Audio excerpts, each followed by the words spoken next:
ఇష్టానుసారం రాజకీయం చేస్తున్నారు అన్నారు ఏపీ సీఎం చంద్రబాబు. గోదావరిపై తెలంగాణలో కట్టిన ప్రాజెక్టులకు నేను అభ్యంతరం చెప్పలేదు అన్నారు చంద్రబాబు. అలాంటప్పుడు మేం కడుతున్న ప్రాజెక్టులపై వారికి ఇబ్బంది ఏంటని ప్రశ్నించారు.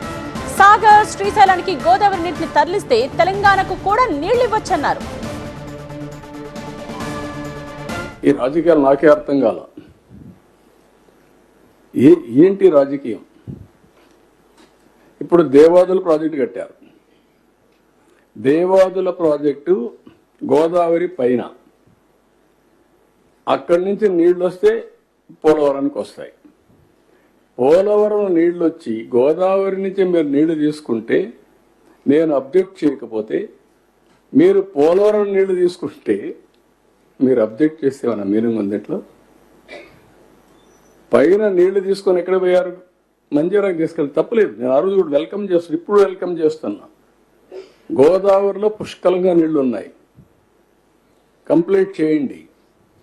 నేను ఈ నీళ్లు తీసుకొని ఇంకొంచెం ముందుకెళ్ళి పొదుపు చేస్తే ఆ నీళ్లు ఉపయోగించుకుంటే రాయలసీమ కూడా బాగుపడుతుంది. అవసరమైతే మనకు కానీ అన్ని కలిసి వస్తే తెలంగాణకు కూడా నీళ్లు ఇవ్వచ్చు. నాగార్జున సాగర్, శ్రీశైలం నీళ్లు పెడితే వాళ్ళు కూడా వాడుకోవచ్చు. అవసరమైతే ఇక్కడ మనం వాడుకున్నప్పుడు నీళ్లు మిగిలితే ఏం చేస్తాం? అవసరమైతే వాళ్ళు కూడా వాడుకునే పరిస్థితి ఉంటుంది.